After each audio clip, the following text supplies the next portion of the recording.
Tere kuulama uudiseid, stuudios Rohke Debelak.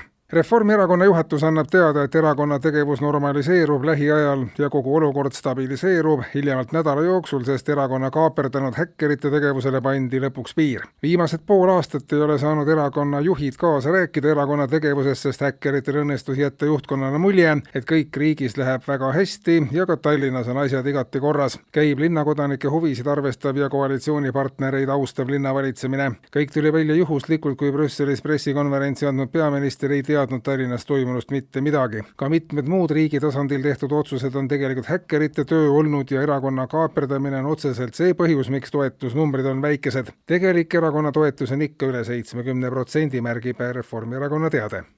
Veel teatab valitsus, et on otsustanud oma töös edasi minna uuenduslikumal lainel ja seda valitsemise kõikides aspektides.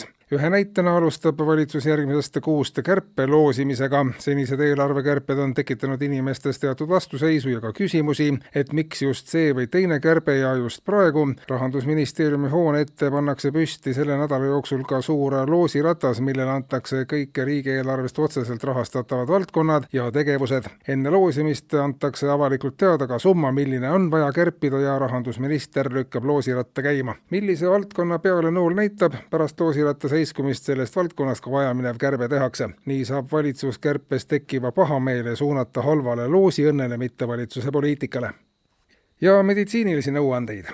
Inimesed, kes kaebasid kevadväsimuse üle, said suve tulles leevendust. Rühm Eesti teadlasi väidavad, et kevadväsimus asendubki tavaliselt 1 või 2 jooksul suveväsimusega, mis omakorda mõne kuu pärast kasvab üle sügisväsimuseks. Aga õige pea on siis seejärel päästja kohal talveväsimuse näol, mis taas läheb üle õige pea omakorda kevadväsimuseks, mille vastu, nagu kuulaja mäletab, aitab edukalt suveväsimuse saabumine. Erinevate väsimuste regulaarne vahetumine tagab mitmekesisuse ja hoiab ära väsimusest väsimise, ei väsi teadlased kordamast.